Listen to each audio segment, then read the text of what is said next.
G'day, welcome back to Matt Hill Scar Models update on the Wellesley, the Matchbox kit that came a little bit knocked around. Got a hell of a lot of work done to it since the last video. I've got everything put together and I've got some paint on it and a few bits and pieces like that. Bit of scratch building done, and I'll get to show you there is one last little thing that I'm going to have to try and make, which is going to be a bit hard, which is this. Let me get a pointy sticky thingy.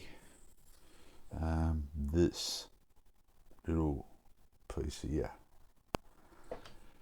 And I've been sitting down how I'm going to make a cone type piece, and I'm thinking like a piece of frame off the kit itself or stretch some sprue and then sand it. I just really don't know how I'm going to do it, but I will do it because everything else surprisingly has gone together all right. And the other thing is I've just been going through some spares. I have got some decals, and I'll talk about that a bit later if everyone hasn't gone to sleep. But anyway, according to the kit instructions on this kit, the propeller and hub and blades don't have any yellow warning tips on it. It is all just satin black. The actual parts, the undersurface has been done using Mr. Finishing Surface of 1500 black. So I've actually used that for a primer and then left the underneath in the Mr. Finisher, which goes on really, really well. As long as I use some the Mr. Colour Leveling Thinner 400, this is really, really good stuff. Expensive, but really, really good. The little fuel tanks are done, except I've got to put one little pin in the top here of this one, which I'm missing, but I'll do a pin for that. This one is the same. So they're done. This is the kit part that I had, and this is the one that I made. It's okay, there's a couple little blemishes in it, but I'll weather those in. I'll make those part of the weathering. I made both of these parts of the landing gear covers as well. They're fairly thick plastic. I did make them originally out of some very thin stock, which I was using, which is probably more to scale, but just didn't suit the kit. I don't know if that makes any sense or not, but it didn't sort of suit the kit. It didn't look like there was anything there. It was very, very thin. So I went back to the chunky, which was just a scrap piece of an old Dragon half track. One of the covers over the lid, I got as a scrap thing, and I used that, which was pretty close to the thickness of the kit parts.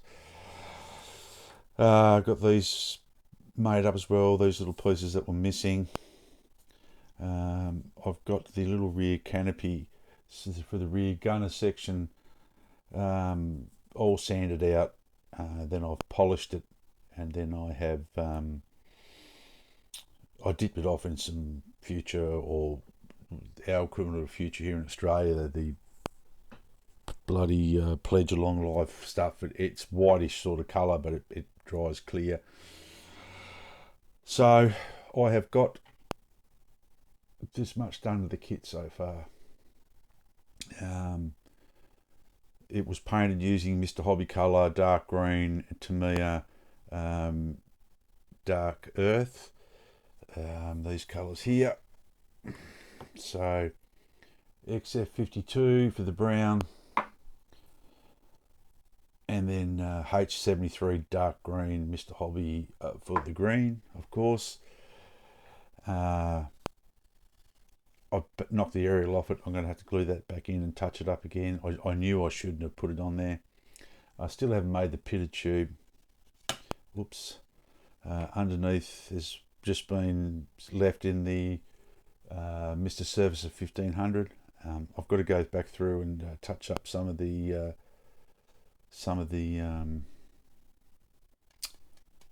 silver on the inside, weather it out a little bit. My landing gear struts I've been making, I salvaged this little piece here out of the kit pieces, and then I used stretch sprue for the rest of it.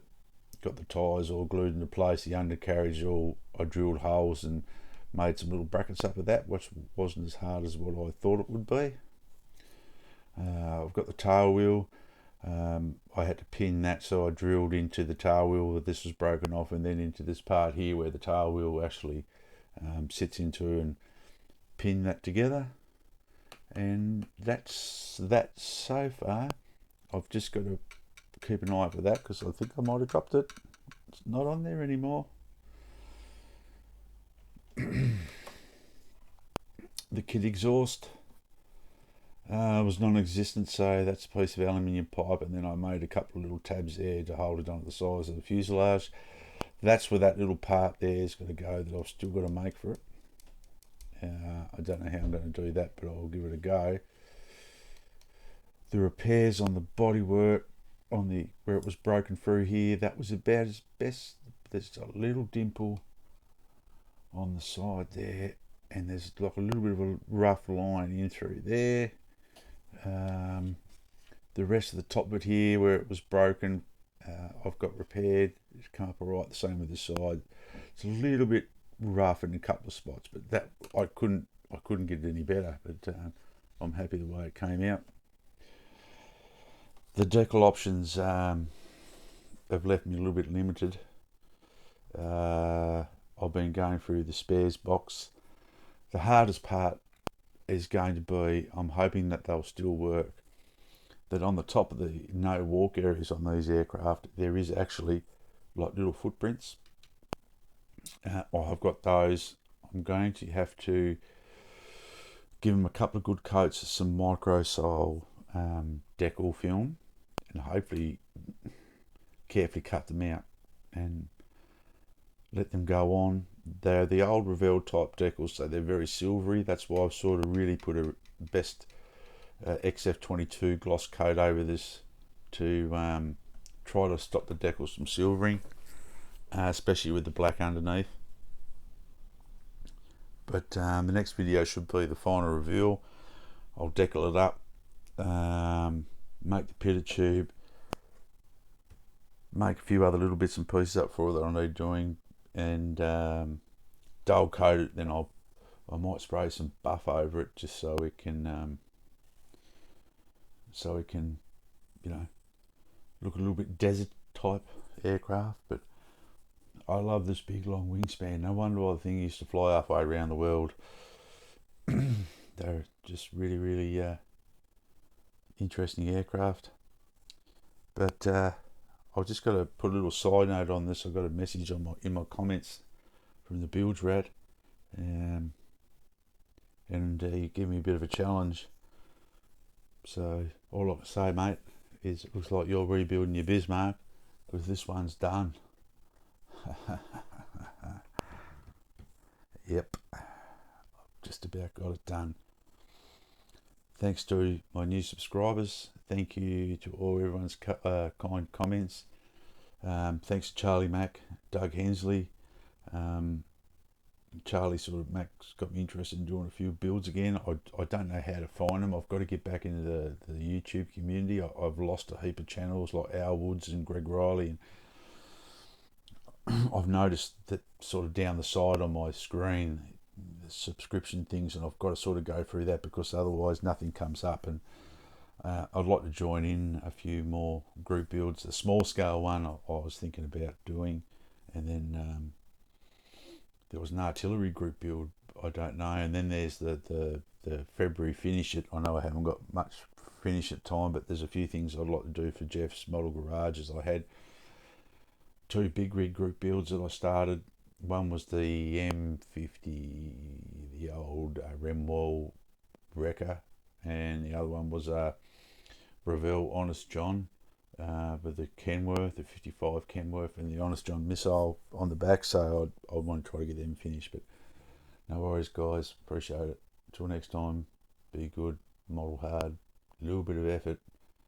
Bilge Rat's going to need like huge efforts, and lay off the beers to get his Bismarck done. Take care.